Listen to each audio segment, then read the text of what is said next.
Hello, everybody, my SNA fans. This is Super Ninja Austin back here with his second video on the road tonight on Saturday night. There's gonna be yes, sir, man. We got some more wrestling recaps that we need to be doing. Except this time will be all Elite Wrestling. Latest episode of AEW Collision tonight, and I'll say I'm not sure if it would have beaten Crown Jewel in the demographics, like when it comes to wrestling overall. Even though Crown Jewel was on a premium streaming service like Peacock, while AEW Collision was on TNT tonight in America, of course, and we'll probably I probably would say like it may not beaten Crown Jewel in ratings, but I would say it would. I'll say it was a pretty decent show, like just to have fans watching. Which I'm going to talk about that right here, right now, which we saw FTR sending a few messages to the reigning defending AEW Tag Team Champions, Ricky Starks and Big Bill. We got Darby Allin with his fair share of words to Lance Archer, which vice versa. This is where we have Swerve Strickland taking on AR Fox, which AR Fox has been waiting on for Swerve Strickland to have his entrance music, just to wait for him to finish his entrance so he can make a entering to the ring, because he attacked him from behind, hitting him everywhere with all the objects in the ringside area, with barricade and the hardest part of the ring apron, and then also. And brought him right off the stage, like hitting him all over around the arena. Started hitting him with striking lefts and right fists into the midsection and the face of Swerve Strickland. And that's where he started hitting them with the strikes, throwing Swerve Strickland back in the ring. This is where before he could do anything, he was distracted by Prince Nana. He was like, "Don't shoot the messenger. Like, I'm not doing nothing. Like, I'm just saying you're doing impressive out there. You're doing very well." This is where AR Fox tried to go for a springboard crossbody maneuver, which is the proving fact. It's the most comeback move in all of professional wrestling in 2023. This is where Swerve Strickland rolled out of the way, and this is where AR Fox knew this. This is where he still was hanging. He was basically teasing the former NXT North American and AEW Tag Team Champion. This is where he waited for him to go outside, hits him with a diving senton maneuver off the outside, like landed him right on him. This is where AR Fox throws him back in the ring. This is where he hits an elbow strike right onto the head of Swerve Strickland. This is where he hits a snapmare, flipping snapmare with him rolling with Swerve Strickland. And then he picks him back up into a rolling cutter, like into the middle of the canvas. This is where he tried to pin Swerve Strickland, but he tried to go for a 1. He tried to go for a 2, but he kicks out at 2.99999. This is where Swerve Strickland was grabbing onto his head, like screaming in agony into his head. This is where he started elbowing. This is where he started elbowing. What's his name? AR Fox. This is where he started hitting chops. I was like, like let's hope Gunther don't see this.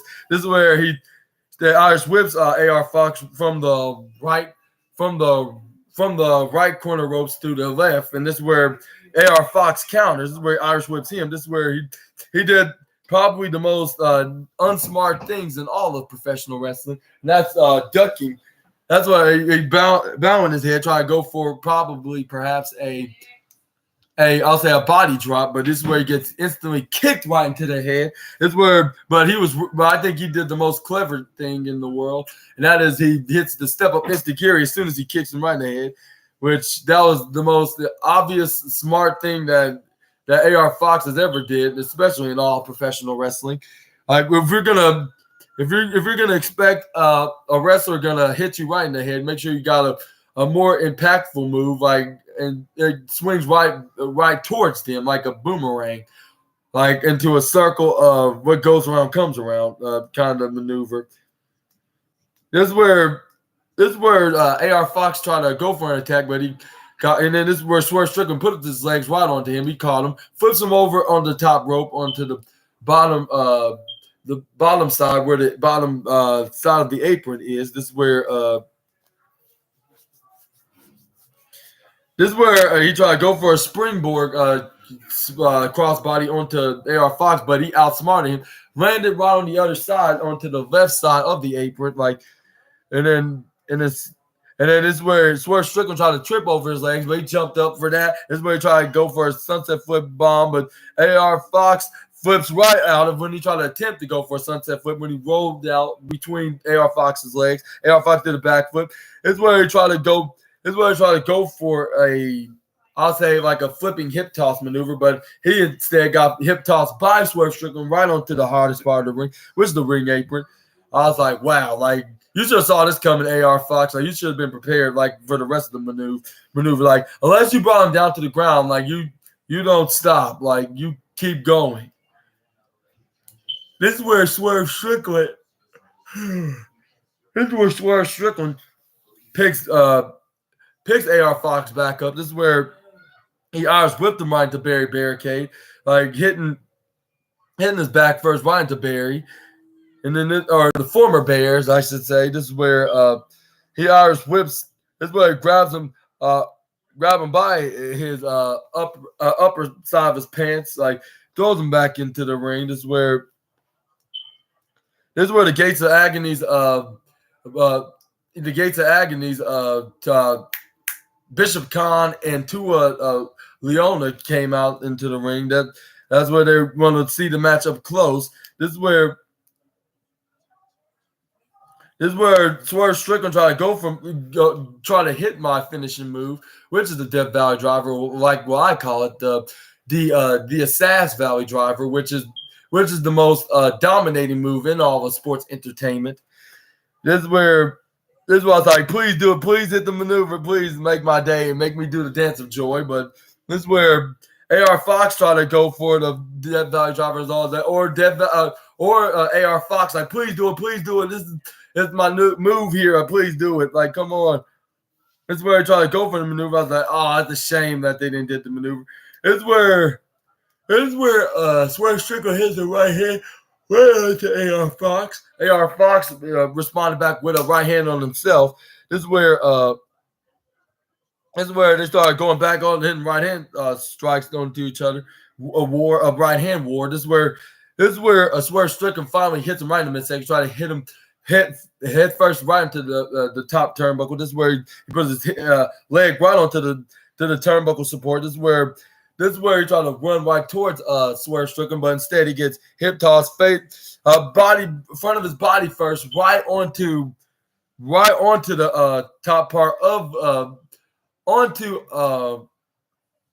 the support of the right onto the support of the top turnbuckle. This is where Swerve Strickland tried to get ready to do his pump handle driver maneuver right off the top rope. Or no, it was a basic suplex. I must be thinking about something totally different. This is where Swerve Strickland hits the superplex off the top rope in the bottom, I'll say, left corner. This one? The back way, huh? Microwave. I want to put in it. Put it in it. Huh? Where's your microwave at? But anyways, we're going to talk more about this match. Like we're going to... 1 second, Trey Bird. I'm almost done. Yes, just need to finish up doing the recaps of AEW Collision. The tonight's episode, like the October 4th edition, I should say. October 4th, yeah.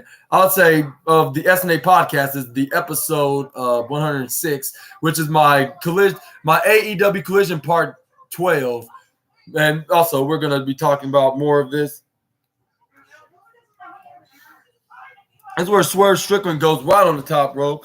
This is where he tried to going for his top rope maneuver, but this is where AR Fox trips him over, knocking his legs, hitting his the place where it hurts the most right on the turnbuckle pad. This is where This is where AR Fox, this is where he pushed AR Fox right off the top rope before he could do anything, like off the top rope. This is where AR Fox grabs him on the top rope, hits him with a dipping, splashing, dipping Spanish fly right off the top rope, which is the second time I've seen him did this move in AEW before. This is where you try to go for a pin, but this is where Swerve Strickland kicks out at 2.999 when Aubrey Edwards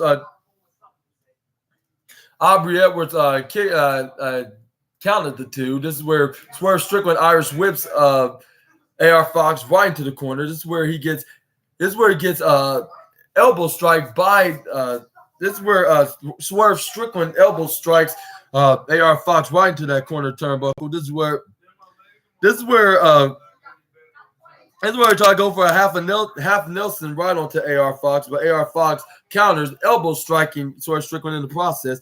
Try to go for the second attempt, going for a double snapmare rolling cutter, which you know the statistic. If it successfully connects the first time, it's not going to be a guarantee the second time, which that was the case for what's his name, AR Fox, because Swerve Strickland moves out of the way, puts him in a snapmare position, and hits him leave him in the snapmare position, hit him with his finishing back heel kick in the back of the head of AR Fox, like he usually do. This is where he tried to go for the pin, which most of his opponents never kicks out of this move.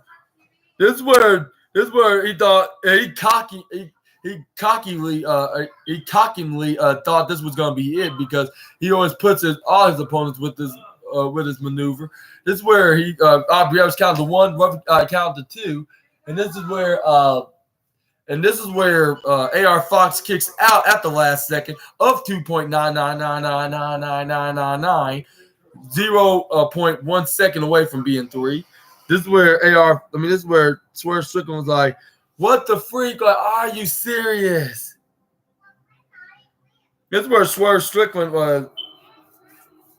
This is where he tried to grab onto AR Fox, but this is where AR Fox grab onto him, grab on his legs, roll him up in the small package, which is also known as one of the types of the most devastating move in all of sports entertainment, the surprise roll-up. This is where you try to go for a pin. This is where Aubrey Edwards kicks out. This is where you try to close. This is where AR Fox kicks out of the maneuver. This is where Swerve Strickland try to clothesline AR Fox, but he flips up. This is where try to do a kip up. This is where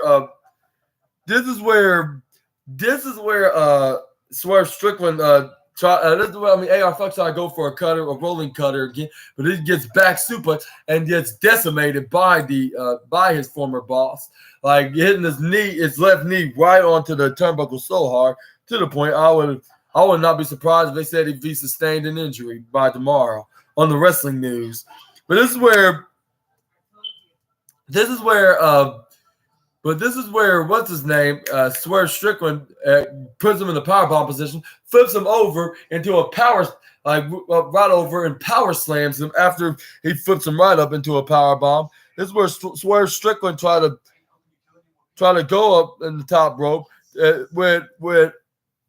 AR Fox overselling into a snapmare position, but he stood up and looks like he was allowing to Swerve Strickland to do the double foot stomps on him, which I'm not sure that was a smart idea, because it's not like he can move him with his mind. Like, let's be logically realistic right now. Like, he just oversold that spot, because Swerve Strickland hit a double foot stomp right into the head. Like, this is where he tried to go for a pin. This is where he finally successfully put away AR Fox with the 1-2-3, and remains the unbeatable figure ever since he's been the leader of Mogul Embassy, I should say. And what had me cracking up was this fan had a sign with Prince Nana doing that dance he usually do, like this.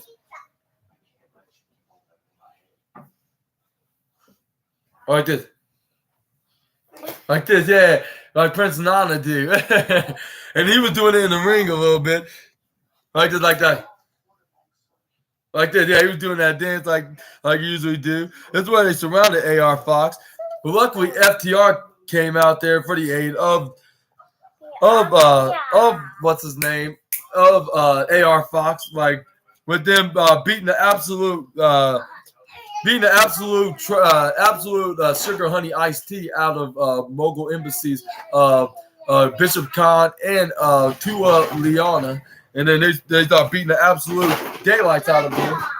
Why are you getting your fire truck right now? But anyway, this is where to start. This is where Uncle Dax got a Tua Liana and Cash Wheeler had what's his name, Bishop Khan. When Bishop Khan was right on top of it, Dax Harwood tried to help his best friend / brother out to beat the get him down, start fighting the Mogul Embassy. This is where they the numbers got the better of them with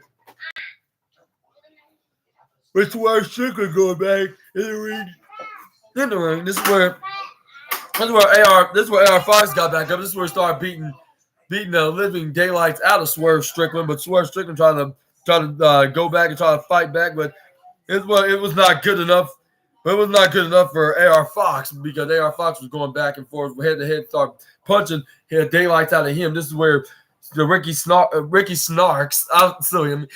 Starks and Big Bill try to sneak into the ring, try to go for an ambush to FTR and AR Fox to do the numbers advantage, being say 5-on-3 until finally we saw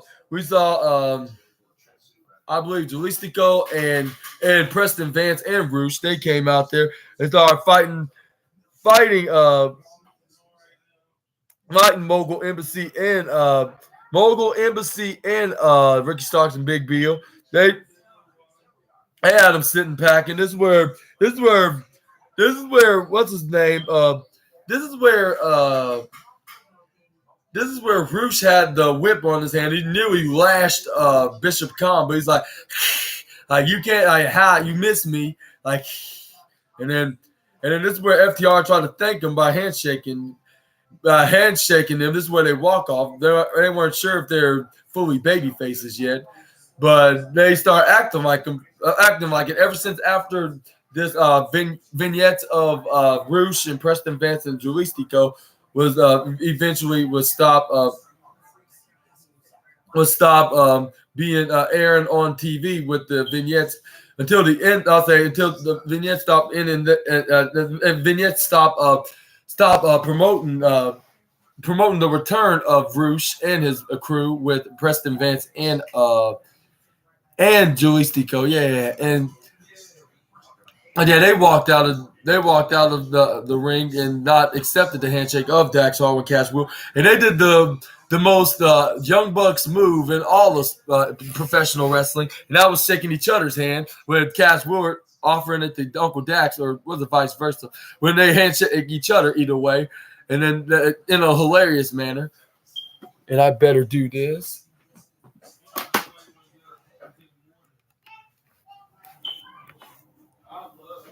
But what do you guys think about this? Do you think Team Roosh is baby faces, or do you think they're still heels that on their way are getting there? Samson, what are you doing? Oh, you're so cute. But no, don't get closer. Uncle Julian's trying to do his SNA podcast. Come on, Sammy.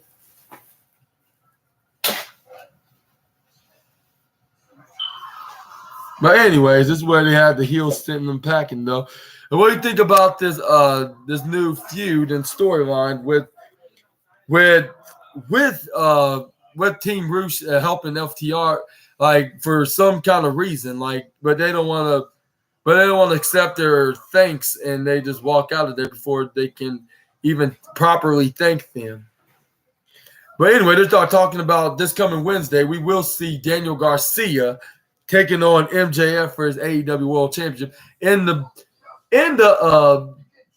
beginning of this upcoming episode of AEW Dynamite. And I was like, wow, where did this came from? And he did challenge them last night at AEW Rampage, and I even recapped when Daniel Garcia did so at the end of Rampage. Make sure I'll check that out on the episode 104 of the SNA podcast. But Anyway, this is where and then this is where at the post match, I'll say a post match backstage segment exclusively on AEW's website. This is where MJF said he's on the absolute top of the pinnacle pyramid, like, and no one's not in my level. And at Full Gear, he's gonna take his Triple B back, and then November 18th, he's gonna prove that he's better than Jay White, and he know it. Just like his scumbag loving fans, thinks that he's better than Tofu Jay White, and the only reason why he's good is the wrestlers he faced against. This is where.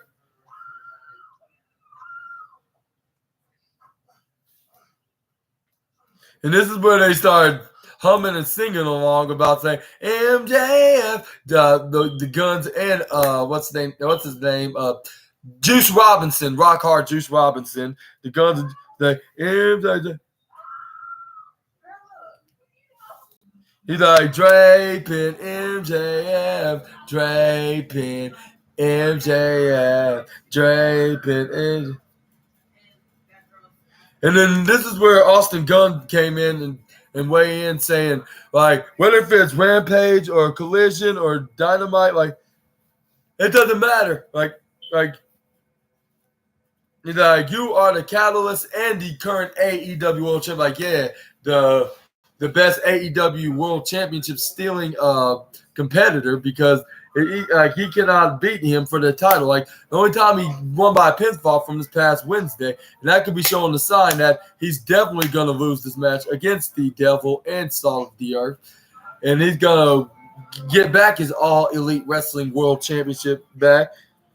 But it's probably going to be at Full Gear, because for some reason Tony Khan loves this storyline, like ever since last year when around this time of the year at Full Gear in November, like, because last year it happened with Nyla Rose and Jay Cargill, with Nyla Rose stealing Jay Cargill's AEW TBS Championship before she left AEW to go to WWE.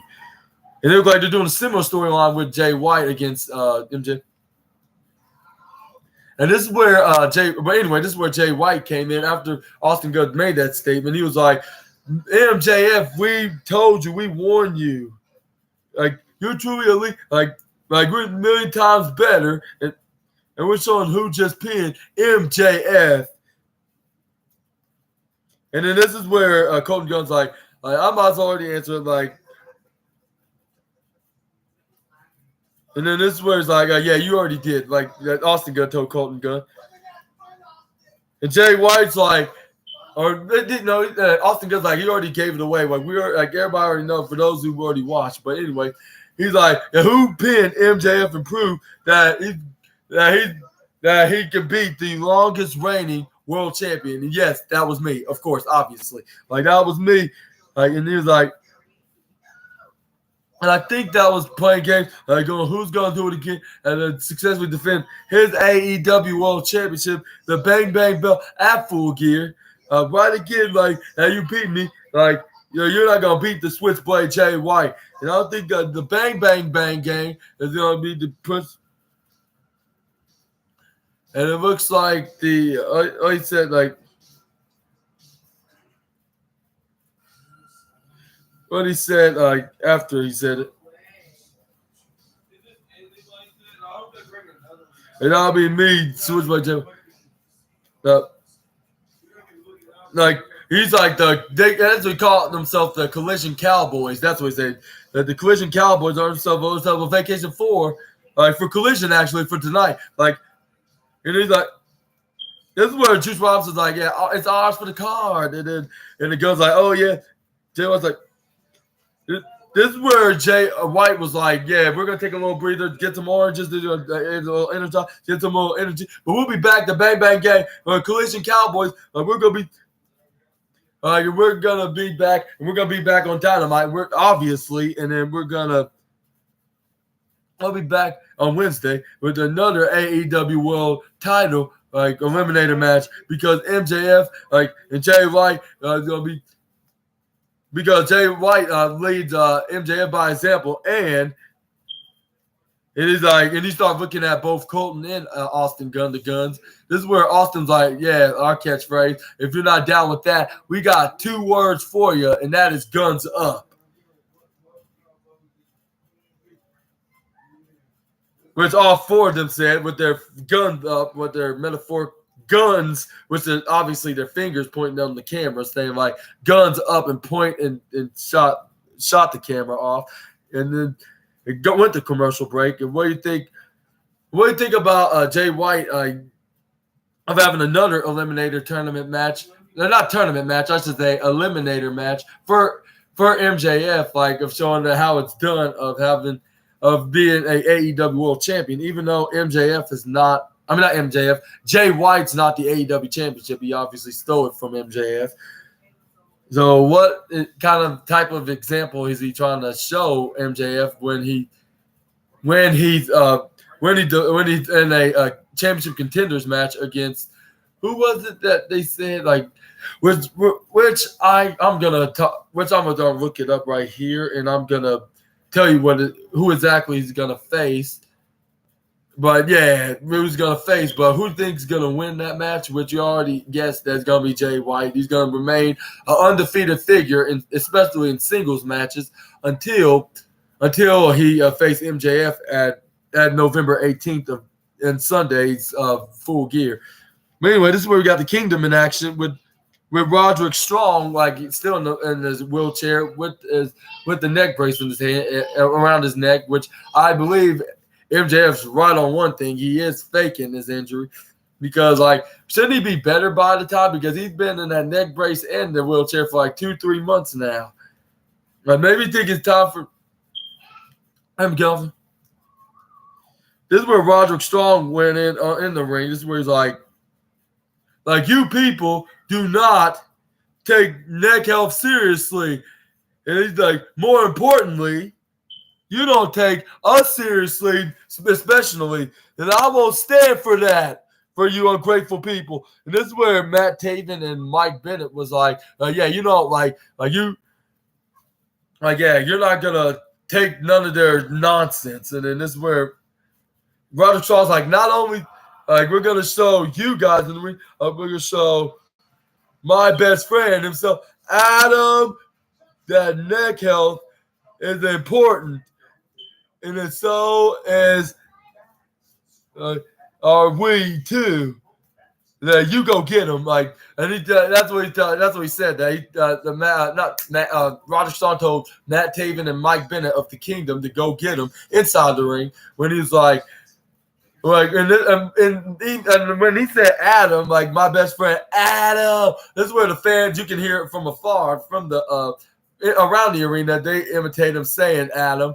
Like, because he says it way too loud to the point that you could hear him like across town, like when they were in the city that they were in right at tonight, which I believe they were in Wichita. But yeah, anyways, yeah, but this is where he send them in the ring. This is where they go in the ring.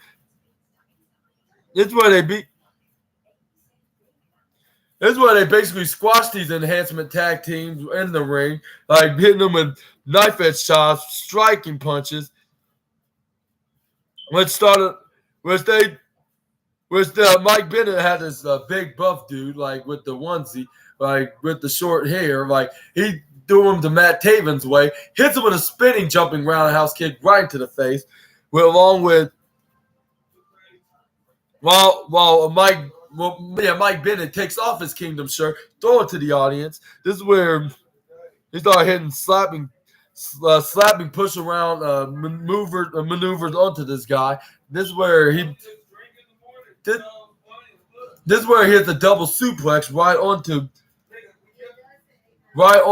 double suplex, more like it looks like we're going for a double suplex. This is where Matt Taven, that's right. Matt Taven put this guy right onto his shoulders, Mike Bennett help Mike Bennett put this guy on the shoulder with what's his name? Matt Taven hitting this Brookston guy of this tag team with a bicycle kick which Mike Bennett hits my signature move, which I appreciate from Mike Bennett. One thing that I appreciate from him, and that was the most dominating move in all of sports entertainment, which was my signature move, the Sass Valley Driver, which they call it the Death Valley Driver in pro wrestling. This is where Mike Bennett was like, yeah, like next strong for the kingdom. And this is where he tags in Matt Taven. This is where Matt Taven went on the top rope. This is where Mike Bennett put him in a pile driver position on the guy in the onesie, which he pushed him down when Mike Bennett was getting ready to put him down. And this is where Matt Taven put his foot right onto the chest of the guy in the onesie. He got the 1, 2, 3. This is where Roderick Strong came into the ring, rolled into the ring, looking like there was nothing wrong with him and you don't need him to be in the wheelchair. This is where he went right towards the other guy, which was now I forget his name now, but anyways.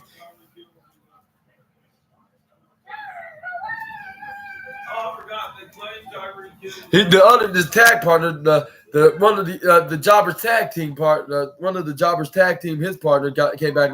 Roderick Strong hits a running knee strike. He started pretending that he hurt his neck and the rest of his body, like going out of the ring, going back to his wheelchair. Like, oh my God, I think I did enough. Ow, please.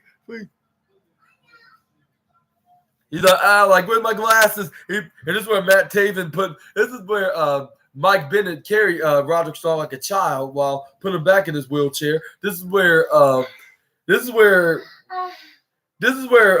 Taven put his glasses back on. This is where they rolled him out of here, back out of the arena, like up the ramp, back to their locker room. Okay, Trey, here's your car. Anyways, but what do you think about Roderick Strong possibly faking his injury just to get Adam Cole's attention so he could be spending less time with his new best friend, MJF, for the past few months? Y'all let me know down in the comments below. We're going to move on to Here we got a hype video with in a 6-man, with their upcoming 6-man tag match with Adam Copeland teaming with Darby Allin and Sting to take on Adam Copeland's former best friend Christian Cage, and also what's his name, Sting and Darby Allin.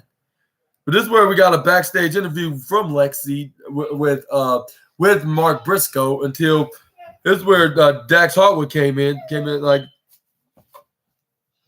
And this is where Dax Harwood was like, "We'll do double duty. Like we'll help y'all be your tag partner tonight again for your match and your 6-man tag match, which was against who was it? Oh no, it's I'm trying to remember.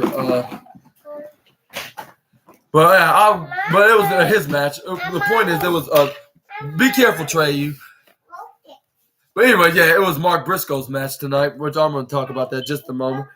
Here's what he's like, yo, we're here for you. And then Mark Briscoe was like, I appreciate your offer, but I can't let you do that. Because one, you need all the energy that you need for y'all's match tonight in y'all's 8-man tag match. And two, y'all gonna need all the energy and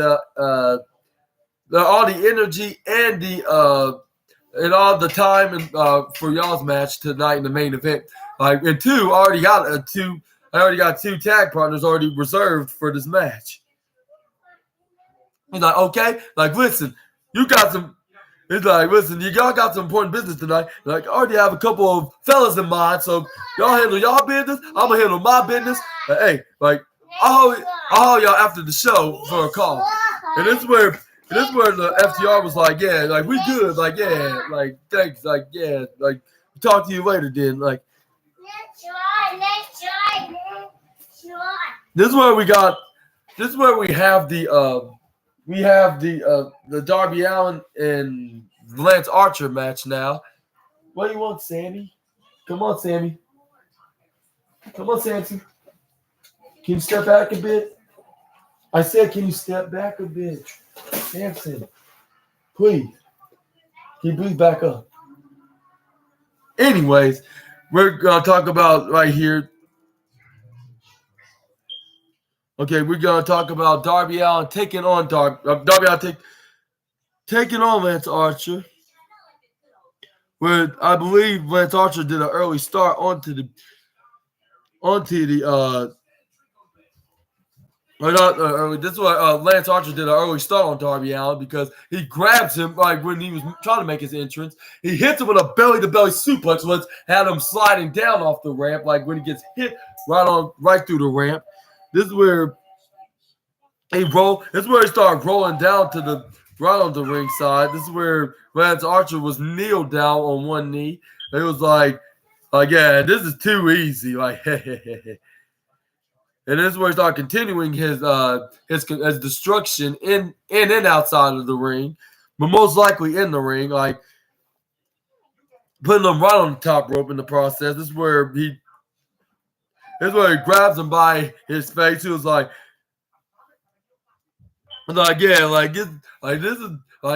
this is what you normally do. Like you be up here, like throwing caution to the wind. Like, how wonderful is that? Start joking around with him and laugh like, like, yeah, this is your thing, isn't it? Like, well, this is my thing right here, and this is the Murder Hawk.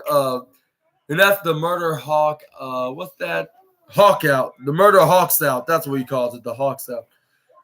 This is where he tried to go for the maneuver, but this is where Darby Allin rolls out of it, flips forward, hits him with a flipping stunner that he usually would do to his big opponents. This is where Darby Allin goes for a pin, but he only got a 2 even count against Lance Archer because he kicks out like immediately soon after he pins Lance Archer. This is where he started hitting forearms onto the Lance Archer. This is where it wasn't enough though, because he gets shoved right onto the bottom left corner of the turnbuckle. This is where he landed right on the left side of the hardest part of the ring, which is the ring apron. This is where Lance Archer was grabbing onto the former 3-time TNT champion. This is where he started stretching him and started pulling him back onto the ropes. This is where Lance Archer throws him face first right onto the turnbuckle. This is where, like, face first hard, hits him with a choke slam to Darby Allin. This is where he picks him right back up. Try to go for it again. Try to choke slam him, which I'm not sure was a good idea. But I was like, you know what? Like maybe this is because he's not going to do it in the ring because somehow Darby Allin was trying to not make it a guaranteed and make it easy for the former IWGP United States champion inside the ring. But this is where Lance Archer quickly picks him up with one hand, choke slam him right through the hardest part of the ring apron, but had him sending him crashing down to the apron. Like made him went right down to the concrete floor into the left side of the ringside area, like falling down, like he was like face first into. This is where Jake the Snake Roberts was like, yeah, that's right. Like you're on a you're on a good path right now, Lance. Like now finish him off. To Lance Archer. This is where he went outside the ring. This is where he tried to collect the pieces of Darby Allin. This is where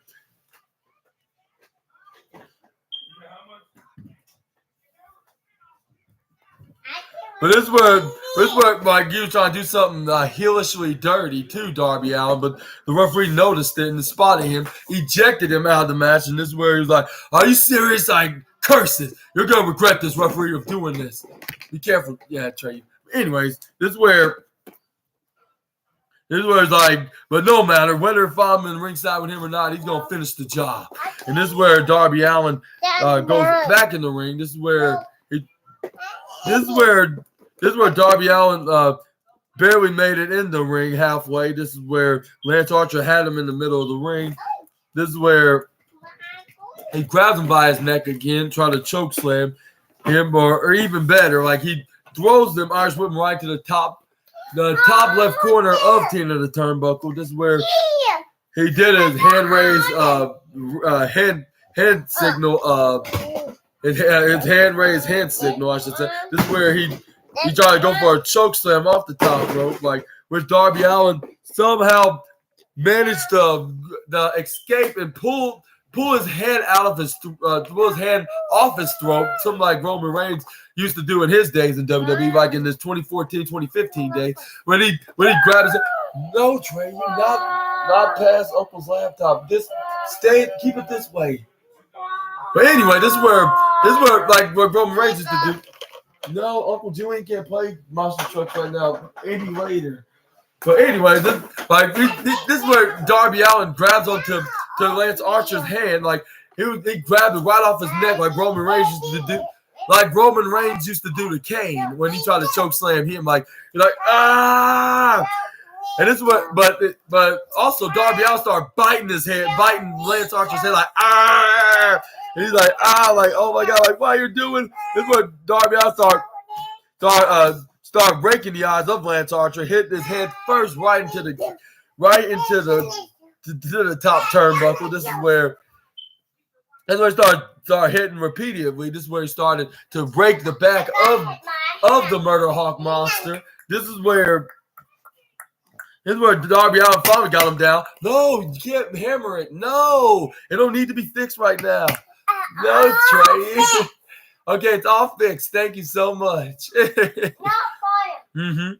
Like such a helpful nephew. Do any of you viewers have helpful nephews just like mine? Y'all let me know down in the comments below. Besides what I'm talking about on this recap of AEW Collision, just a random, genuine question, of course. Like because since my nephew's here because I'm in this room, of course, doing my SNA podcast. But anyways, this is where Darby Allin went right on the top rope, took advantage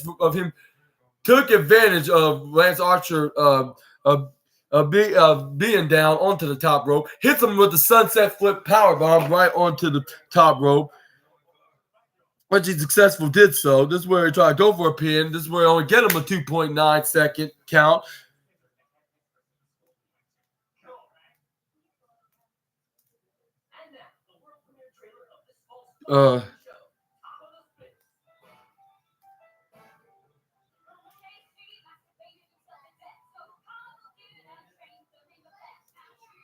And then he hits him with a sunset flip powerbomb. He got the 1, 2, 3, and out of nowhere, I was like, he really just beat Lance Archer. And then this is where Jake the Snake Roberts came back out. He's like, yeah, you're not gonna get away with this, Darby Allin. Like you may have won the battle, but you're not gonna win the war. You're not gonna get away with this. Me and Lance here got some backup here to make sure you're gonna be down once and for all. And perhaps you know these guys. And this is where we've seen their entrance. Like they made their entrance and their shocking return on AEW television. It was Vincent and Dutch of the Righteous. Yeah. It was Vincent and Dutch of the Righteous. They're starting a new alliance with Jake the Snake Roberts of being the new I guess you could say now they're starting to be like the new alliance with the snake loving wrestler, like along with his leader client Lance Archer, which they were getting on their way to making a disadvantage for Darby Allin. Like this is where Lance Archer flips him up into a rolling flip sideways sidewalk slam position, but he turned him up right into a reverse razor's edge, which he calls it the Hawks out. That's what he calls it. Yeah. Oh, the blackout. That's what he calls him. The blackout. Hit him with the blackout. Like. This is where I get ended that way. And what do you think about this?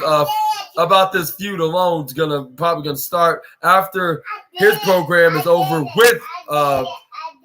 You did it, okay. But anyways, this is where Chris. But anyways, yeah. Like, what do you think? What's gonna happen? Like, think about what's next for Lance Archer. being Darby Allin's potential arch rival into this new upcoming rivalry after he's done with this with the storyline programming with Christian Cage and Nick Wayne and Luchasaurus with his tag partner Sting and Adam Copeland. But up next, let me know in the comments below. We're gonna move on to Chris Statlander Chris Statlander in the interview alongside her best friends. Well, at least one of them being confirmed as her best friend, and one supposedly claims that she's not best friends with Chris Statlander anymore by making this comment. Like after when. And then this is where Chris Statlander is like, yeah, we did request this time, Lexi, and I wanted to say during this interview to thank Sky Blue for having Willow Nightingale's back against Julia Hart. But she was like, well, I did this for a friend, and I don't need your thanks and I didn't do this for you. And I don't need your thanks and your appreciation for me to watch out a friend of mine. This is where she walks out of there. And then this is where Will Nightingale's like, at the end of the day, like you're at least my friend, Chris, like any day. Anytime, any day. And it was a very most awkward interview. But it looked like it was more heartwarming when Chris Statlander appreciated Sky Blue for doing the right thing and helping out a friend out of coming to the aid against the arch rival. But she's like, yeah, I did it for my friend Willow, but no, stop axing the truck right there. Anyways, we got some backstage, more backstage interviews with Swerve Strickland being next to being backstage interviewed by Lexi. And then this is where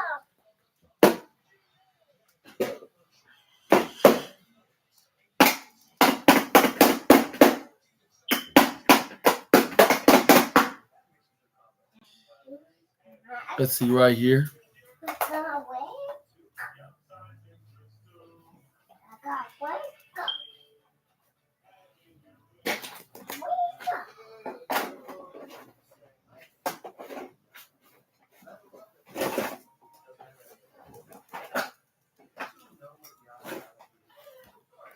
I don't understand why.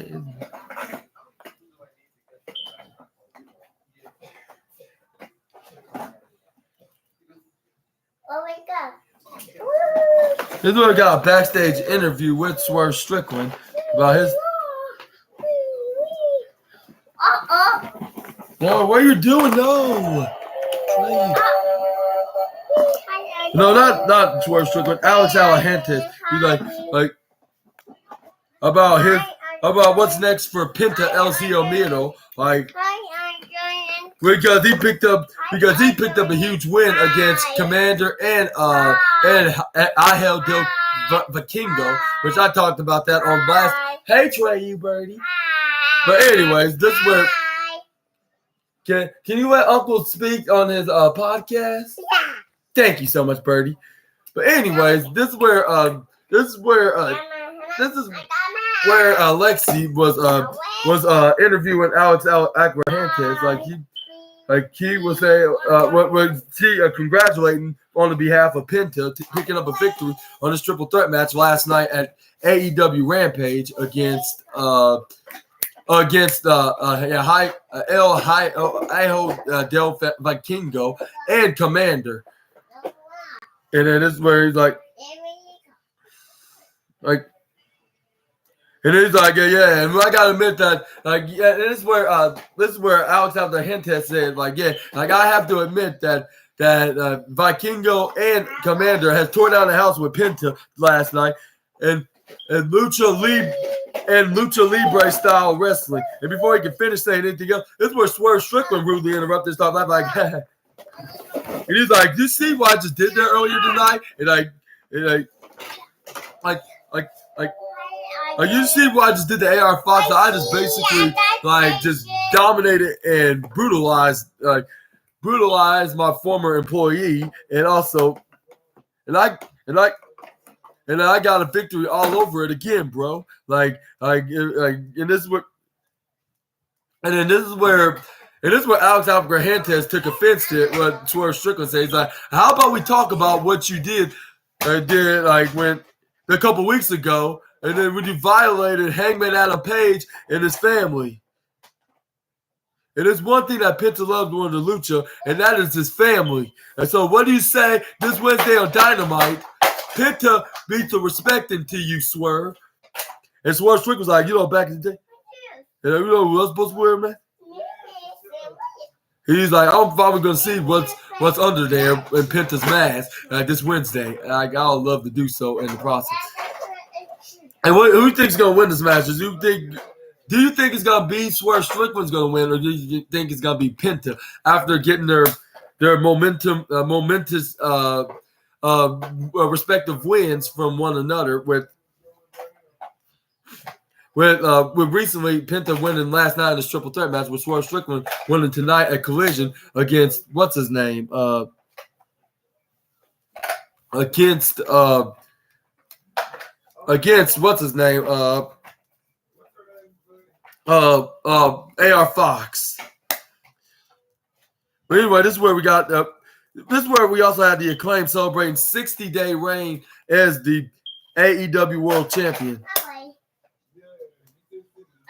And this is where MJF made a video vignette of MJF saying, like, you know what? Like, even though I don't like you and I never wanted to team with you in the first place, but you leave me no choice. But I gotta admit, you Max, you're starting to grow onto me. Like a fungus, though, of course, but you are growing onto me.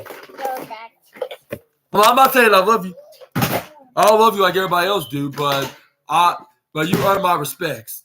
Trey, you be careful. I have my charger on here. But anyways, sorry about that.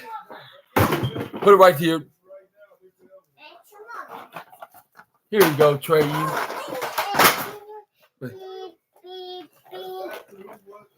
This is what I will say is I kind of started to like the Acclaim. So I came out here to send this video message to you, Max Caster, to congratulate you of being of holding those titles for 69 long days. Like yay scissoring to you guys, whatever that means. This is what MJF says sarcastically. And this is where Max Caster is like, yes, finally, I finally earned the support and the respects of my favorite scumbag wrestler. Yay! And he's like, and he's starting to be more emotion, like more than a 16-year-old woman, or I should say girl, I should say, because they're still girls, not a woman. He's was getting more emotional of more than a 16-year-old girl that has the best Sweet 16 birthday party that she could ever have in her entire existence of being on the earth for 16 years. Yeah. He's like, thank you, Anthony. Thank you, Billy. Like, it means a lot to me that this video and this holiday means a lot too as well to us here because it's this culmination of all of our hearts and on top of these trios division in AEW. Fans were cheering more about the Acclaim. Really gonna hold up the tag title. It is when Max Caster humbly said, like, we couldn't have this accolade without the people, of course. And since we are the people's choice, or we are the people's voice as well, this here trophy goes out to all the fans across the world, that especially all the fans here live in Wichita, Kansas. And I was like, and I was like, really, Max Caster? Like, did you really have to have this very emotional moment? It's over emotional moment in this way, like a 16-year-old teenage girl right now. Like, really? This is where Billy Gunn picks up the trophy. This is where Max Caster was like,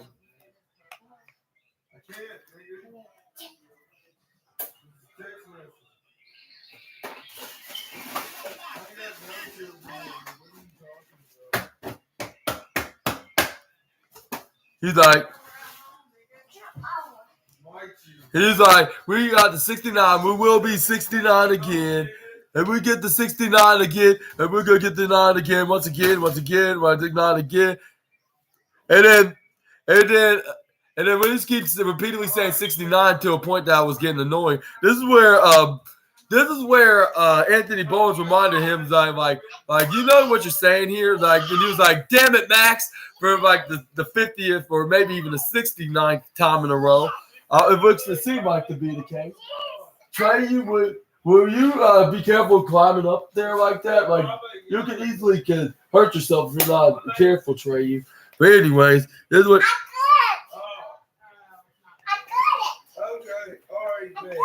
And then this is where it's like, stop being a gooner right now. Like, now's not the time to be going on and on about this. He's like, but the point is that they're closing. And let's wrap this celebration up of a little celebration scissor. Like, and this is where, and the fans of Wichita did not want them to leave. He's like, "Oh, you don't want us you don't want it to be over yet?" And then Tony Schiavone's like, "They wanted to continue the celebration." And then this is where Billy Gunn jokingly said, "I wonder how I get 69 people around here in this arena." And then this is where the fans and the commentators would start laughing, and even what's his name in the ring, Anthony Bowens was dying with laughter, saying like, "Are you serious right now? Like, why did you have to say that? Like, it's worse than." It's worse with Max Caster repeatedly saying 69 again, like whatever that means, of course. And then this is where Billy Gunn also said. This is where Billy Gunn also said that told a dad joke saying, ain't that what daddies do? And then everybody started laughing even more in the crowd. Like, are you serious right now? And this Billy Gunn, sorry. Like, I don't know where that came to me. Like, I'm sorry. Like, I apologize for going too far. But this is where Anthony Bowens was like, "Unfortunately, our times is up. So Wichita, like, thank you so much." This is where the fans start chanting, "Oh, scissor me, daddy." And this is where Billy Gunn did the scissoring pose, like getting ready to do it with both Max Caster and Anthony Bowens. Where the fans are repeatedly chanting, "Oh, scissor me, daddy." And the Bowens like, "Thank you, Seeking the Law." Like, I wish all the world that everyone loves the Acclaim. But this is where it gets interrupted by Dayton Castle and his boys. Like, they couldn't help but notice that they are running a bit low on their tag team opponents. Because this is what Dayton Castle had to say to the Acclaim, interrupting before he could, Anthony Bowens could say his catchphrase, saying, "Everyone loved the Acclaim."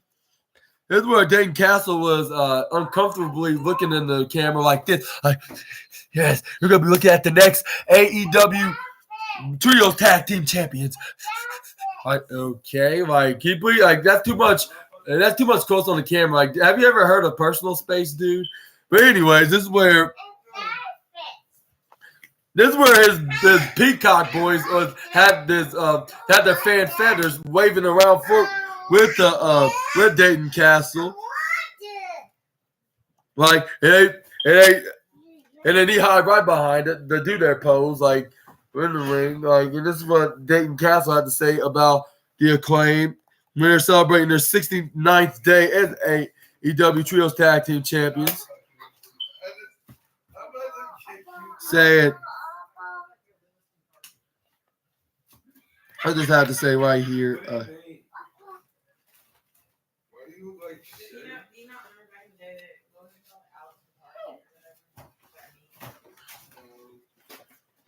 remember these guys from Nickelodeon. Like Sailor from Nickelodeon.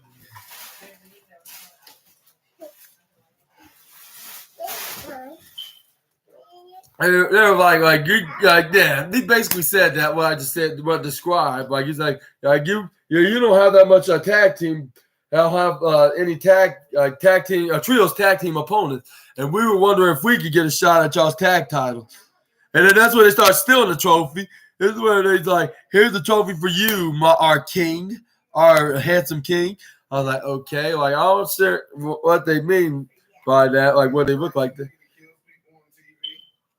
That's where they start sliding backwards. This is where they try to go for the. I mean, he was threatening and blackmailing the Acclaim. If they don't give them the tag team title, trios tag titles opportunities, they're gonna drop their 69 trophy, their 69 trophy of holding the trios tag team championship for their 69-day reign, which which he did so without them giving the options of what they're gonna do. Like they're gonna give them the a tag title opportunity tonight, tag team titles opportunities tonight or not. And then this is where he did so anyways. Like yeah, he did it before they even got a chance to respond. And this is what pissed off the Acclaim. Started beating the absolute shit right out of Dayton Castle, throwing him and his boys out of the ring in the process. And this is where Billy Gunn hits. This is where he hits Dalton Castle. I'd say Dayton Castle. I mean Dalton Castle. Dalton Castle face first right into the barricade onto the top left corner. This is where daddy ass Billy Gunn started hitting striking punches. This is where Max Caster and Anthony Bowens was beating the absolute daylights out of them. And this is what turned into a tag team match, which I'm going to talk about that right now. This is where Dalton Castle gets leg dropped by Anthony Bowens with a like a leg drop like you usually do, like a famouser, but it looks more like a backwards famouser that JTG used to do back in his days in WWE, of course. But anyways, this is where Anthony Bowens was like, everybody loves the Acclaim. Before I was rudely interrupted, before Dalton Castle interrupted me. This is where he throws one of his Peacock boys right onto Billy Gunn, which he got him in a body slam position. This is where Anthony Bowens was right on the top. This is where he's like it's time for the scissoring, and this is where Billy Gunn tags in Max Caster. This is where Max Caster grabs on the left leg while Billy Gunn grabs on the right leg. This is where Max Caster, Anthony Bowens was like, "Scissor me, Timbers," and does the Scissor me Timbers leg drop right onto the midsection of one of the Peacock boys. This is where Billy Gunn hits him with the famouser soon after that.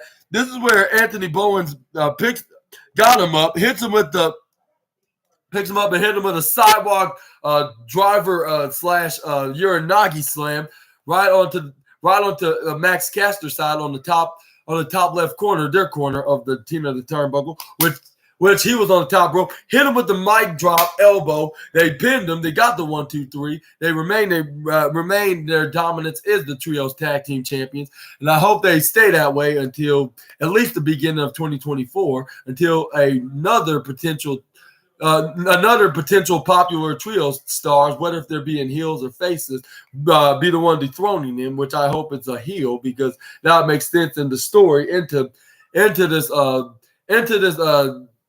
the storyline of the trios tag team, I should say. But what do you think what's next for the Acclaim, and who's going to be their next opponents? And I hope, and for me, or my opinion of the matter, I think that they should actually have a potential trio opponent, like in a rivalry with, like they did with what they did with the House of Black. But that was like when they were on their ways of dethroning the House of Black for the trios titles. We're talking about more preferred, and besides Matt Menard, Angelo Parker, and Daniel Garcia, somebody that's more bigger than them, someone that could be dream opponents. But anyway, this is where But this is where we got a backstage interview with Lexi, with Andrade El Idolo. El Idolo's like, I take care of business on my own term, but like next week, I will get my.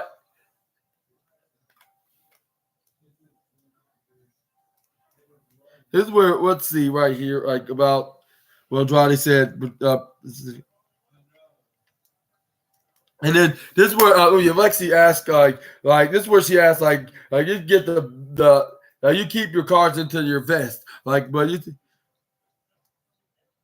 like you got like Roosh and Preston Vance teaming with FTR in the main event tonight, like, and you have any consideration in the CJ's offer? And he's like, I told you, like, this is my business and nobody else's business. But this is what I'm trying to say. Like, next week, I will get my answer to CJ face to face on my own. And he's like, you understand me, Lexi? And he's like, yep, absolutely. And this is where Andrade was like, and I'm gonna promise him some kind of a deal with him. This is where we get. That's what it was. It was Kip Sabian, I believe. It was Kip Sabian and the Butcher and the Blade taking on Dustin Rhodes and Keith Lee. It was them against Keith Lee, Mark Briscoe, and Dustin Rhodes. Yeah, and a 6-man tag match. That's who it was. Like no, it wasn't. No, it wasn't the Butcher and the Blade. It was Kip Sabian and my bad. It was them against the Workhorsemen. Yeah, it was the Workhorsemen and Kip Sabian taking on Dustin Rhodes and Keith Lee and Mark Briscoe. But let's go talk about the recap right now. Starts off with Mark Briscoe and what's his name, Kip Sabian, because they got into an altercation with Mark Briscoe taking down Kip Sabian about a week from this past Saturday. But they finally have a match, even though it's a 6-man tag match. But this could be a perfect start for the former Ring of Honor Tag Team Champion against Kip Sabian, like since his injury when he returned. But it looks like. But it doesn't seem like that Kip Sabian will be the only guy that he's going to be in the program with in the next upcoming recent weeks, which we're going to talk about that after this match right here. Kip Sabian hits a sliding senton cannonball right on the Mark Briscoe. This is where Kip Sabian gradually picks up Mark Briscoe. This is where he's trying to go for a powerbomb, but he gets flipped over to the JD. Tagging the JD Drake, and then gets tagging the Anthony Henry, which what's his name, tagging JD Drake. That's what he did. Kip Sabian tags in him. He tags in his tag partner Anthony Henry. They got in the ring in a 2-on-1 disadvantage with Mark Briscoe. With Mark Briscoe hitting kicks and punches and chops onto both men, the JD Drake and Anthony Henry. And then this is where Anthony Henry tried to Irish whip him right to his partner JD Drake. But this is where Mark Briscoe hits a forearm smash right to the face of Anthony Henry. He tried to Irish whip him right into back to his corner. But this is where he throws him right to his partner JD Drake. But he gets booted right into the face. This is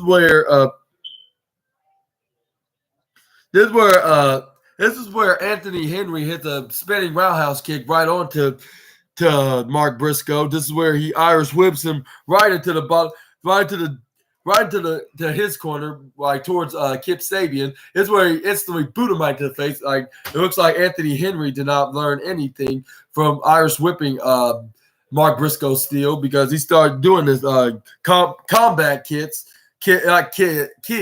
kicks. This is where Mark Briscoe started doing this chicken dance walk, like mocking, considering the fact that JD Drake looks like a big chicken. But anyways, but But this is where he knocks him out of the ring. This is where Anthony Henry tried to go for a clothesline, but he ducks. Mark Briscoe ducks. So I go for a Uranagi, but that's where Henry flips him over right onto the top. Right onto over the top rope, onto the apron. This is where he hits the step up Giri right onto Mark Briscoe. This is where he landed right onto JD Drake. When he hits him with a rebound, like a tossing rebound onto the apron, between the apron and ropes, and he hits him with a slugging uppercut right onto Mark Briscoe. This is where Kip Sabian took advantage onto this 2-on-1 disadvantage, made it a 3-on-1 disadvantage with Mark Briscoe with a rocket shot moonsault springboard right onto the bottom side of the ropes into his corner, throwing Mark Briscoe back in the ring in the process with Anthony Henry hitting a double foot stomp right onto Mark Briscoe into their corner. This is where he tried to go for a pin, but he only got a 1-2 which he kicked out of 2 even. This is where he Irish whips Mark Briscoe right back in his corner with JD Drake tagging himself into the match onto Anthony Henry. This is where he gets clothesline. This is where Mark Briscoe gets clothesline by JD Drake. This is where Anthony Henry twists the head of Mark Briscoe. This is where JD Drake hits a. This is where JD Drake hits a springboard rolling senton back in the ring, hitting Mark Briscoe into the front of his midsection. And this is where JD Drake hits a running senton like if he was 300-pounder version of Kevin Owens. This is where he gets tagged back in by Kip Sabian. This is where he goes for a pin, but this is where he only got a 1-2 This is where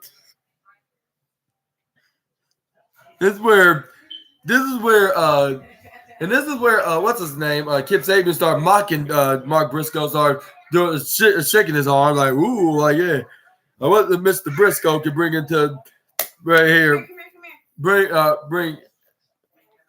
can bring into this fight. And this is where he tried to go for a dipping top rope leg suplex, but instead Mark Briscoe instantly counters the dipping suplex into the small package roll up, but it only got him a 1 and a 2.1 count pin. This is where Kip Sabian got back up and hit a shining lariat from the gates of hell. This is where Kip Sabian hits him.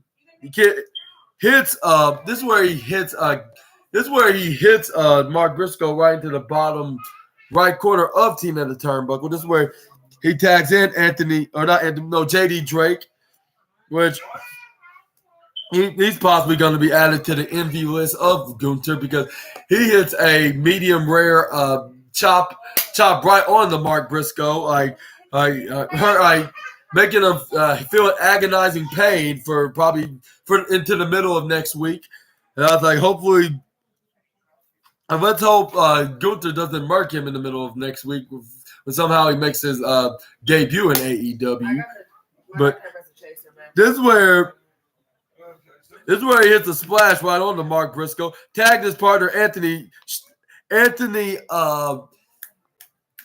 what's his name? Anthony Henry. That's what his name is. Yeah, he hits a double knee strike right to the face of Mark Briscoe while JD Drake goes for the cannonball, which he landed right onto his face. This is where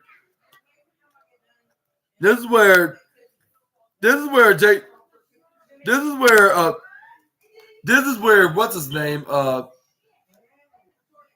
This is where Anthony Henry passed Mark Briscoe right into what's his name? Kip Sabian, tagging him back in. This is where it was still a 3-on-1 disadvantage for poor Mark Briscoe with both Keith Lee and Dustin Rhodes still in their corner into the top left corner, trying to tag in for Mark Briscoe, because it's a big disadvantage because it's a huge disadvantage for the former Ring of Honor Tag Team Champion. This is where he twists This is where Jay Briscoe finally came in, hits a underhook twist arm, spinning exploder suplex, not Uranagi, exploder suplex onto Kip Sabian. This is where Anthony Henry tried to go for an attack to Mark Briscoe, but he got instantly countered by Briscoe into an exploder suplex. And this is where he slams him right to his corner. This is where he tags in Dustin Rhodes, which Dustin Rhodes go for a clothesline to the JD Drake. This is where he tries to clothesline, he ducks. This is where he kicks him right in the midsection, hits a lower uppercut right onto JD. This is where he gets power slam. That's right, he got power slam by Dustin Rhodes. This is where he goes. This is where Dustin Rhodes was. That's where he looked towards Kip Sabian because he was the legal man. Kip Sabian tried to go for a clothesline from the gates of hell, but Dustin Rhodes ducks out of the way. This is where Dustin Rhodes runs up and hits a running Canadian destroyer right onto Kip Sabian in the middle of the canvas. This is where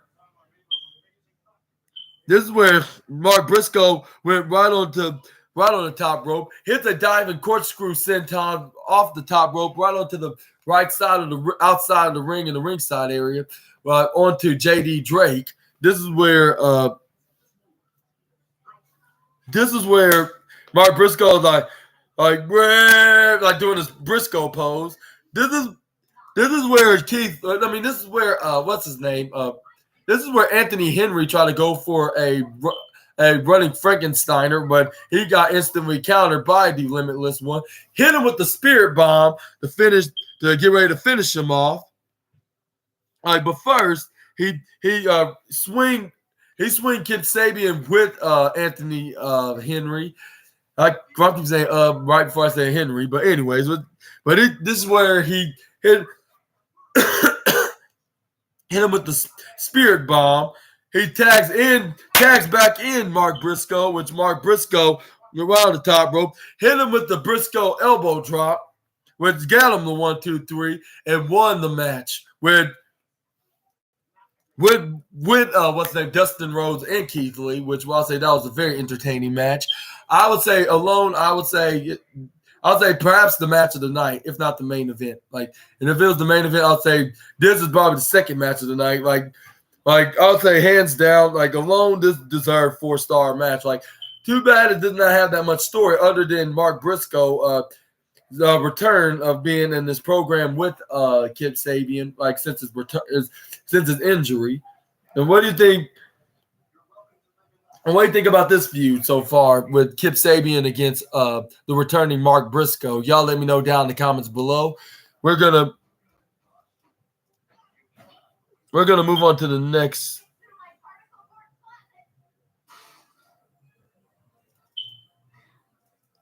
We're gonna move on when Mark Briscoe goes backstage and he's been interviewed by Lexi, about what's next for him taking on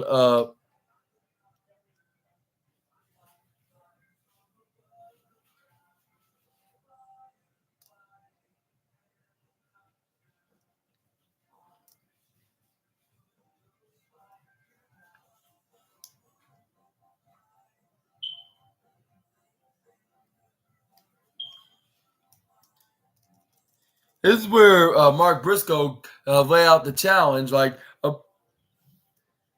this is where he laid out the challenge on the offer of Jay White from this Wednesday on a championship contenders match. That's what it was, and that's who Jay White's going to take on is Mark Briscoe. And who you think's going to win? If you haven't guessed already, is going to be obviously Jay White because he's not going to lose until possibly at AEW Full Gear, which that's November 18th. That's like 2 weeks away from now, I suppose. I think it's 2 weeks away. But yeah, let me know down in the comments below what you think about that. Up next, we got Willow Nightingale taking on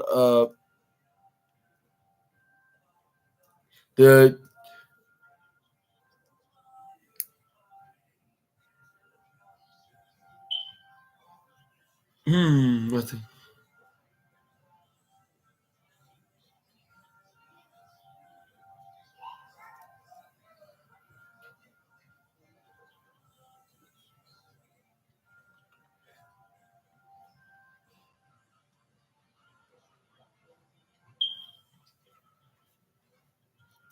Oh yeah, Sakayama. That's what her name is.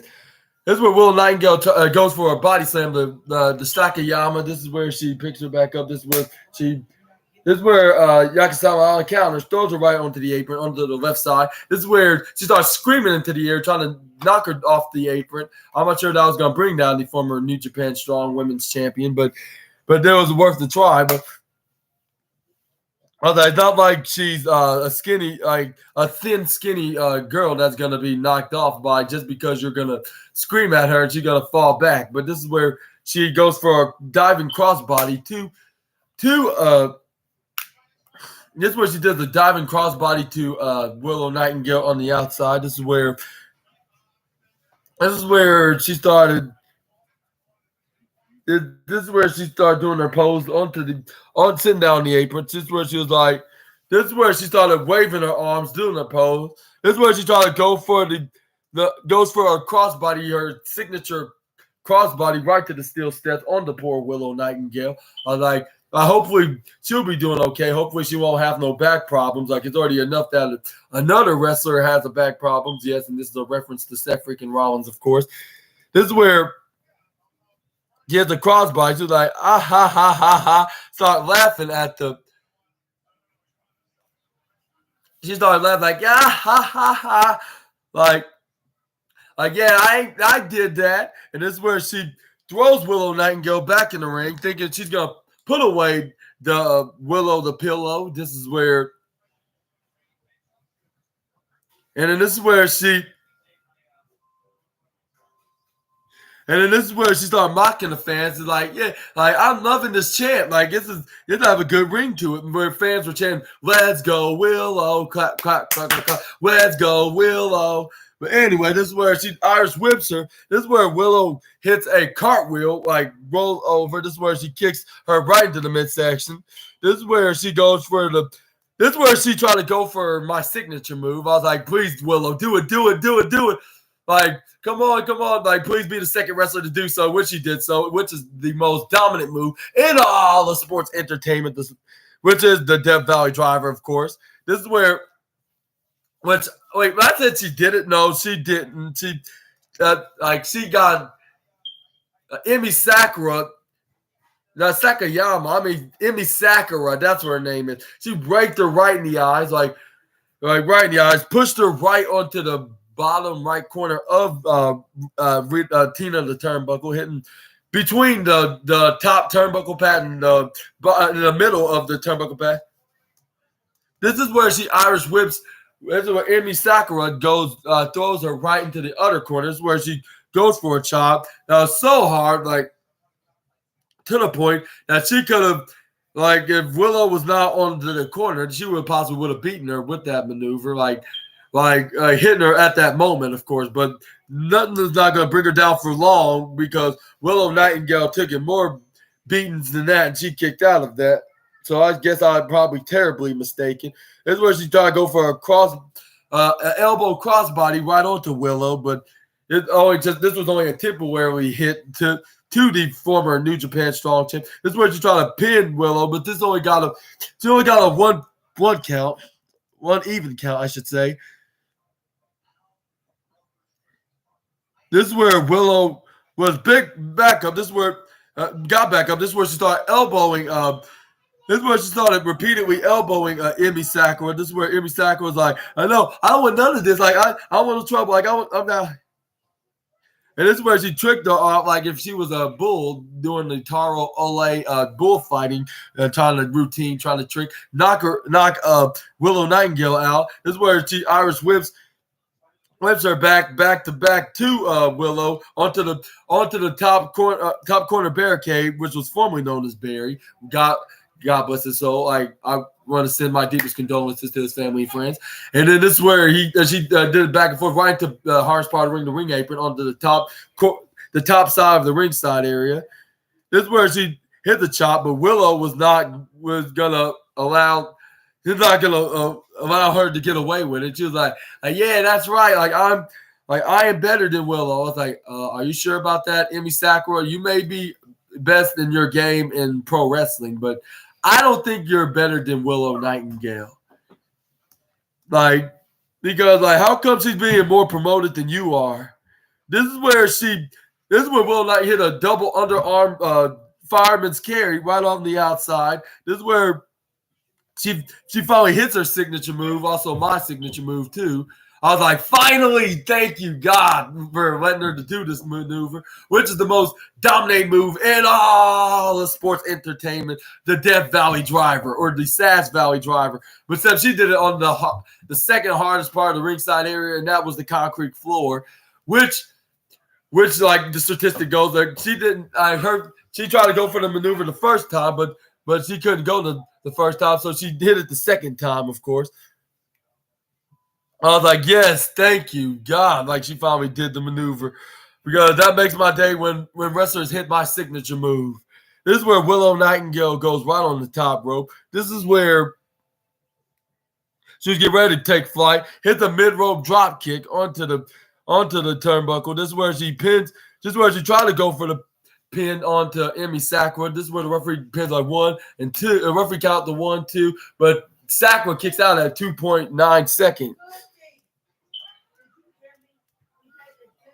This is where Emmy Sakura tried to go for the doctor bomb into a roll up. This is where she only got a 2 count. This is where Emmy Sakura tried to go for another leg tying roll up, but this only got her the 2 count once again.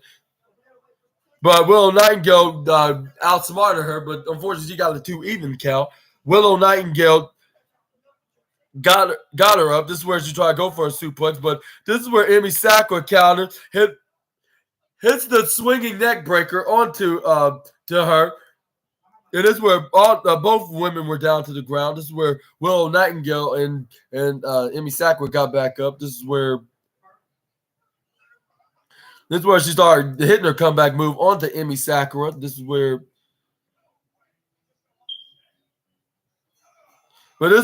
Emmy Sakura started hitting chops, but this wasn't enough to put away Willow Nightingale because she started hitting right hands and forearm strikes onto her.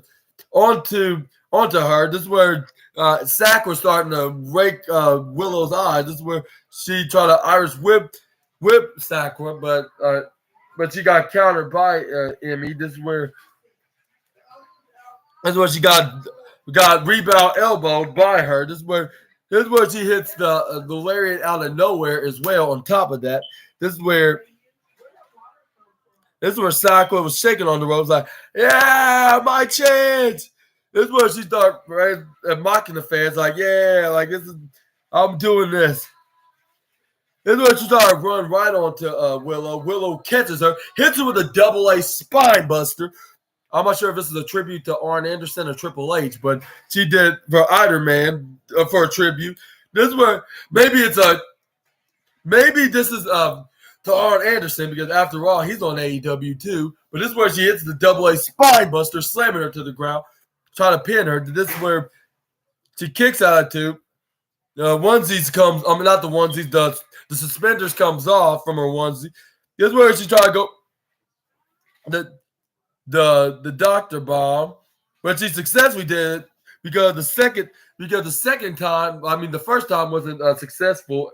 Like you don't know the statistic. It was a guaranteed. She got the bomb. She got the one. She also got the 1, 2, 3, and she got the win. And Willow Nightingale continuing this winning streak into her singles matches. It looks like she's going to continue to be like unbeatable on AEW Collision. But up next, we got FTR and Roosh and Preston Vance taking on Ricky Starks. Ricky Starks and Big Bill, the AEW Tag Team Champion, and also the 2/3 of the Ring of Honor Trios Champions, the Gates of Agonies, Tua Leona and Bishop Khan, which we're going to talk about that right here, right now. Or right after we talk about Samoa Joe's backstage interview with what's her name, Lexi, interviewing Samoa Joe, is now officially the longest reigning Ring of Honor TV champion. I was like, yeah, I remember he's been the Ring of Honor TV champion ever since Tony Khan bought out Ring of Honor when he was being his version of Vince McMahon saying, "I'm the new proud owner of Ring of Honor." Like, no, Shane's not here. And no, I'm not mocking you. Just a hatred mock. This is just a joke. I hope I didn't offend you. It was supposed to be just a joke. But anyway, this is where Samoa Joe's like, I know if Lexi was congratulating her. His words like, "Yeah, thank you, Lexi," but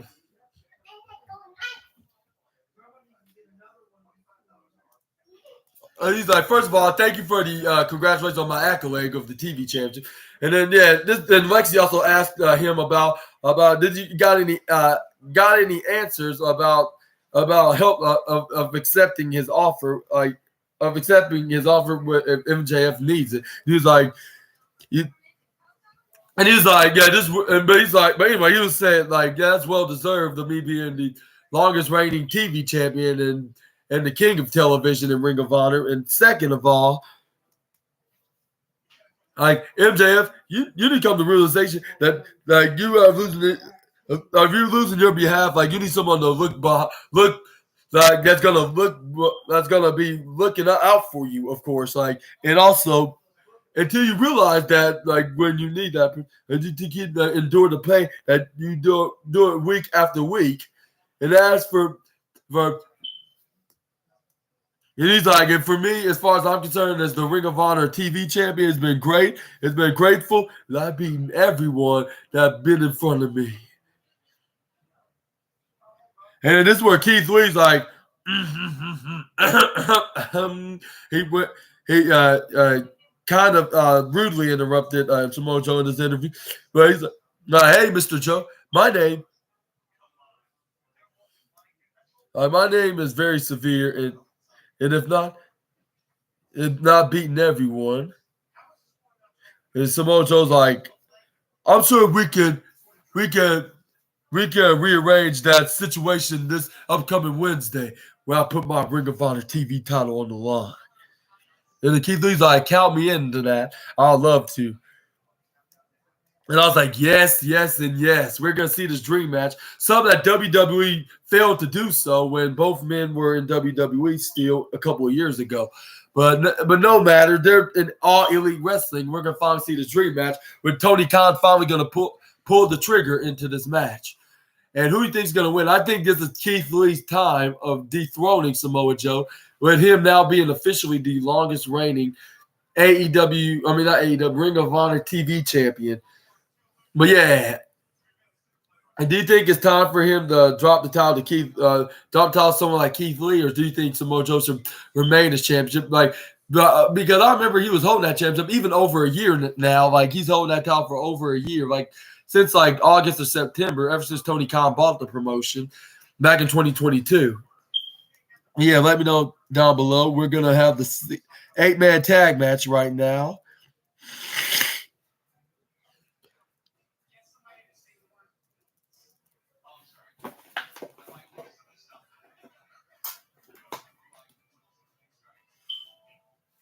That's where it started off. It started off with Preston Vance and Big Bill, with Big Bill tagged in Bishop Khan, like the double team him with those deadliest chops, with their deadliest chops that are so bad to the point that you could possibly could have heard it around the world, like all around the world, like, and you could hear Gunther complaining right now, saying like, look at him disrespecting me and my signature move. I'm going to show you how it's really done. But anyway, this is where Bishop Khan hits a suplex right on the Preston Vance. Trying to go for a running senton to Preston. He rolled right out of the way, right on time. Tag in Cash Wheeler. Cash Wheeler twist on his arm. This is where he did a double twist on, yanking it, like trying to bend that arm back, like so he won't use it against Cash Wheeler. This is where Bishop Khan started hitting those right hands onto Cash Wheeler. Start repeatedly hitting them with it. This is where Cash Wheeler. Bishop Khan Irish whips Cash Wheeler. This is where he dodges him, like grabbing onto the top rope, sliding over him. when he tried to run right through the bottom left corner of Tina turnbuckle. This is where he runs right to the right side. This is where he tried to go for a crossbar, but he gets caught by get hit with a fireman's carry by what's his name, Bishop Khan, but he rolled out of the way. This is where Cash Wheeler Irish whips Bishop Khan right to the exact same right ropes. This is where he spears Bishop Khan. This is where he Irish whips him right onto the corner ropes, which Uncle Dax Hardwood tags himself back in the ring. He trips him over, hits him with an elbow drop. This is where he pins. This is where he pins Bishop Khan, but he kicks out at one. This is where Uncle Dax Irish whips Uncle Dax. This is where he Irish whips him right on the right side. This is where he ducks. This is where he he ducks, and this is where he elbows Dax Hardwood. Hits a senton. This is where he was yeah, you don't call yourself the top guys. You don't look like it when we come into town. This is where he tags in his big buff brother, Lucius, I believe. Not Lucius. I'm thinking of Lucius of that guy that's teaming with Scripps, like right now, or Reggie, or should I say now, wherever he is now. But this is where he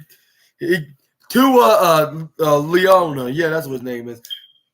This is where he Irish whips Uncle Dax, but when he put his head down, which that was probably not the smartest move, but what's the smartest move is to get back up. But Uncle Dax Hardwood hits his face first right into the canvas. This is where he got back up. I was like, how did he got back up though?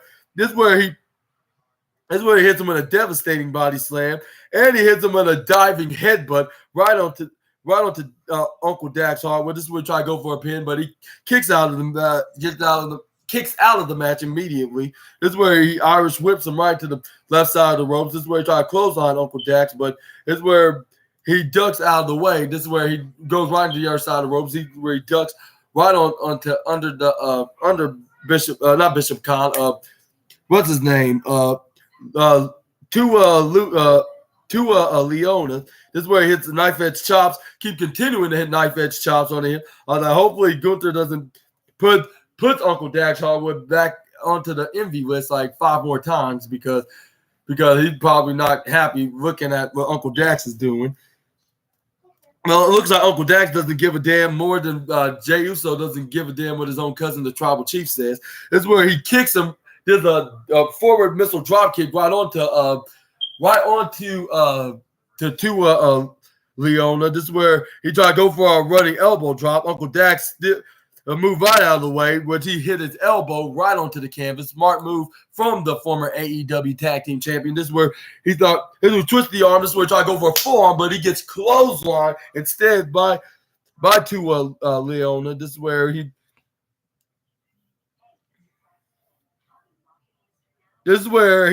starts saying, which one of you guys I tag first? This is where he tags in absolute Ricky Starks because he's like, me.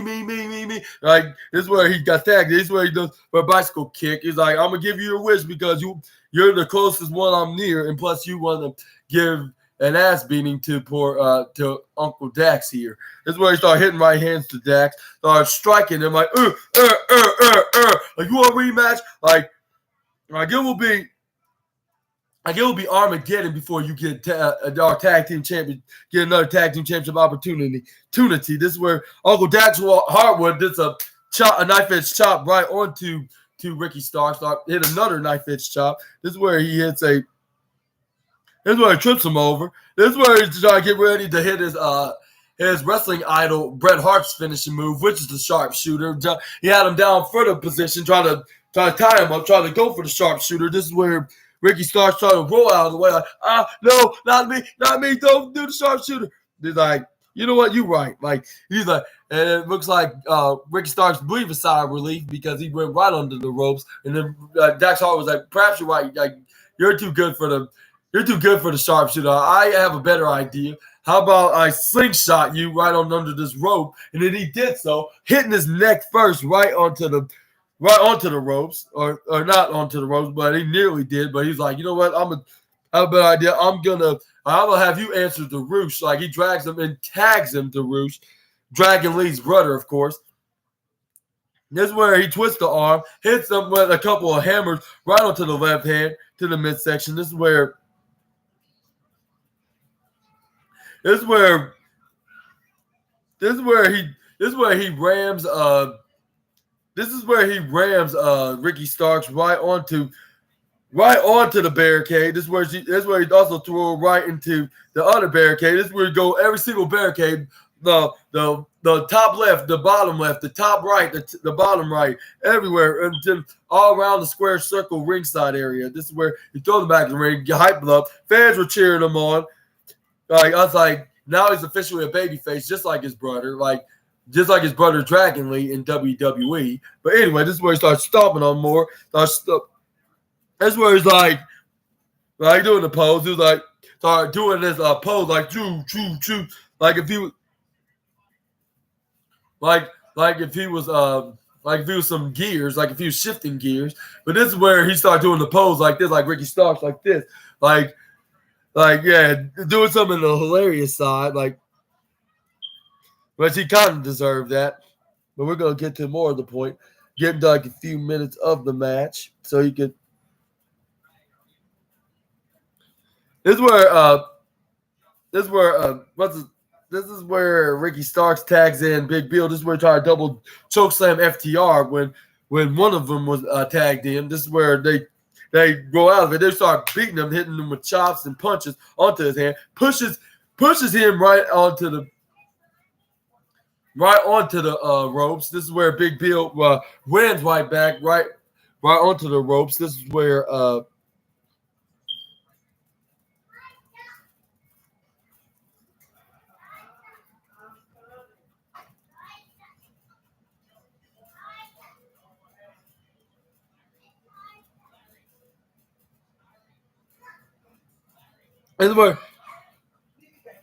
I believe they pushed him right into the ropes. I think they hit him with the Shatter Machine. This is where Bruce had Bishop Khan right into the corner. This is where he's about to do Andrade's signature move, the double knees to the face, like whoosh, whoosh, whoosh, whoosh. Which they did the double knees, or not the double drop kick, I should say. Like, and this is where Tony Schiavone said the catchphrase, like say, if you mess with the bull, you're gonna get the horns. And then this is where he pins him. This is where he got the 1, 2, 3, and captured the victory for FTR and himself and Preston Vance, which they got the win. This is where it's like, come on, do you want, like, I'm always offering y'all a handshake. Like, we appreciate y'all helping us. Like, and this is where, like, we're not sure. We're just going to leave. And this is where Preston Vance is like, yeah, we're not so sure yet. And this is where FTR's like, well, what's y'all's problem? What's y'all's issue with us? Like, of shaking our hand. Why you don't want to shake it? Like, we're just trying to do what, like, be respectable men, like trying to shake, trying to shake. And this is where he's like, no, we don't do handshaking here. Like, this is what Bruce said. Like, we do exactly what we do. We give respect. We help others that need our help, and we're gonna go on our business and take care of the business. Giving the bad guys the justice that they deserve. And this is where Bruce said something, yelling something that he is in the camp, like, I am this, I am that. This is where FTR just continued to celebrate it. This is where we got the House of Black right on the Titantron when the lights went out. This is where he's like, like, yeah, you think y'all are the top guys, and y'all.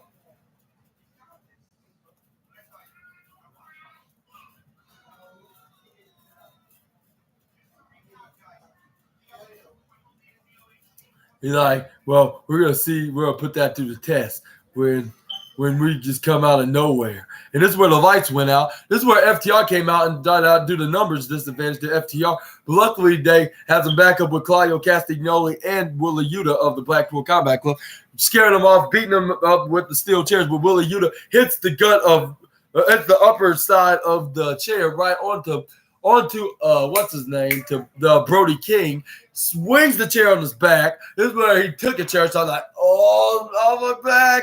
Oh my God, like, you asked for it now. This is where he tried to grab him, try to beat him up. This is where FTR and Wheeler Yuta and Clive Catchings were beating up Malachi Black and Buddy Matthews, and they were helping him with Brody King, knocking him out, sending them packing. This was like, come back here. Like, what you thought? I thought you were the tough guys here. But it looks like it looks like we have some kind of a feud with the Blackpool Combat Club against the House of Black, as we see in this foreseeable future, along with FTR, of course. And what do you think? And do you think? What do you think about them being in a feud with both with FTR and the two members of the Blackpool Combat Club? Y'all let me know down in the comments below. That was tonight's AEW Collision. I would say they both some good matches. I still think the match of the night was Keith Lee, Mark Briscoe, and Dustin Rhodes against the Workhorsemen's Anthony Henry, J.D. Drake, and what's his name, and Kip Sabian.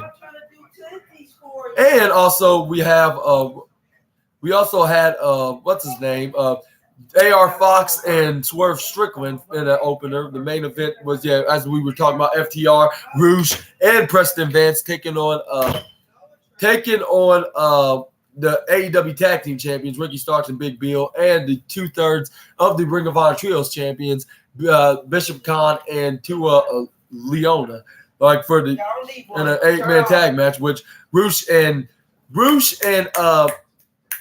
Preston Vance teamed with what's his name, Dax Harwood and Cash Wheeler, which they did not want to handshake him for some reason. I was like, dude, just because your other associate Jalistico and your brother, what's his name, Dragon Lee, beat these guys at AAA for their AAA tag team title, and they were in some kind of a title feud, doesn't mean you have hatred for them because of it.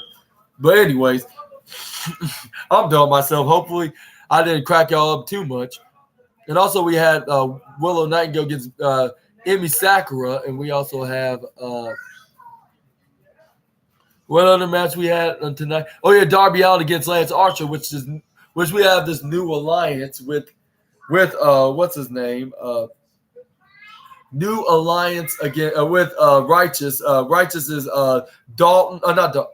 I mean Dutch and Vincent. Yeah, that's right. Dutch and Vincent. We also have we have them possibly be in the future feud with Darby Allin, with Sting and a partner of their choosing, because Adam Copeland's going to probably continue his feud with Christian Cage until he gets in more dream matches. But anyways, we also have what other matches we have on that's going to probably be in the foreseeable future. We have obviously Jay White against Mark Briscoe, with him calling out him into the match. We also have MJF sending a heartfelt out of character message to Max Caster, which was the greatest gift that he could ever been received, until he got rudely interrupted. They got rudely interrupted by Dalton Castle and his boys. When they got completely squashed by the Acclaim, thank God for that. And then we got Will Nightingale beating Emi Sakura. We also have Sky Blue not trusting what's her name for some reason, Chris Statlander, the same girl that I first ever faced in a intergender match. For some reason, I don't know why. And also we have Andrade El Idolo making a deal with CJ Perry, her possibly being the next manager. I was like, just don't make your wife Charlotte Flair and her husband Miro jealous of one another. So making them try. And I was like, Andrade, what are you thinking?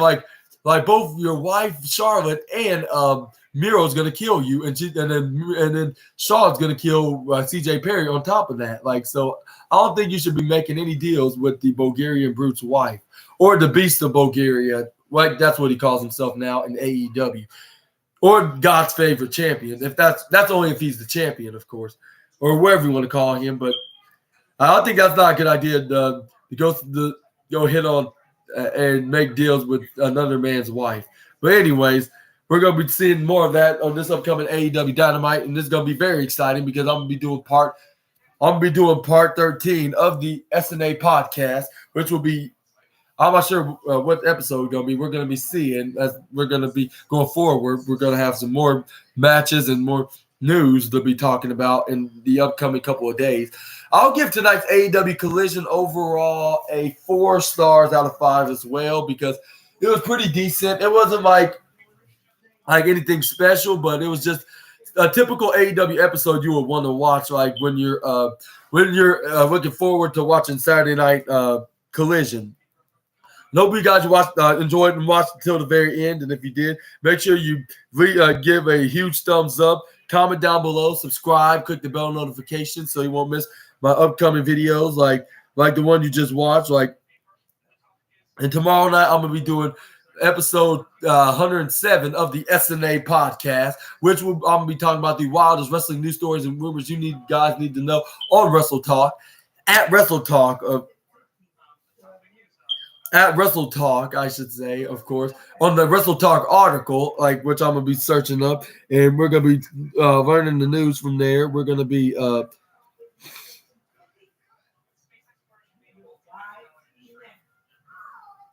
Wrestle Talk, and we're gonna talk about what they have, what's the daily news on there, and also share this with your friends all over social media, whether it's Facebook, Twitter, Instagram, TikTok, YouTube, and even WhatsApp and Telegram. But yeah, I'm gonna wrap up this video right now. Oh, Trey, be careful. Oh, Grandma made cookies. Oh, Uncle SNA is gonna be right there to have so much. But yeah, I'm gonna enjoy some cookies after having dinner, and then to go to bed for tomorrow. I'll have probably a couple of cookies with some baby and his mama and daddy and his grandma and his Aunt Mary, and then we're gonna. I hope you guys watch until the very end. Like I said, I've been your host, Super Ninja Austin. This was the 106th episode of the SNA podcast, and I'm gonna be see you guys tomorrow night, or tomorrow afternoon, I should say. And I'm hopefully you guys will watch my wrestling news video and have a favorite and a preference of a wrestling news topic of what to talk about on there. And yeah, I'll see you guys tomorrow night. I hope we all have a great Saturday night of the daylight saving time. We're gonna have an extra hour, fortunately, all around the world. Even though we're gonna lose some light on the time. It's gonna be dark by 6 p.m. But I guess we gain an extra hour, so we won't be worried about being late for anything. We won't have anything as an excuse. But anyways. All right, I hope you have a great night. I'll see you guys tomorrow. I hope y'all enjoyed the part 12 of the AEW Collision video. We're gonna be plenty more where that came from, and I'll see you all tomorrow on part 31 of the SNA podcast, episode 107, the wrestling news. In the meantime, Super Ninja Austin, the assassin, is outlined. Bye, everybody. I'm glad you enjoyed it. To those SNA fans, of course. Bye-bye.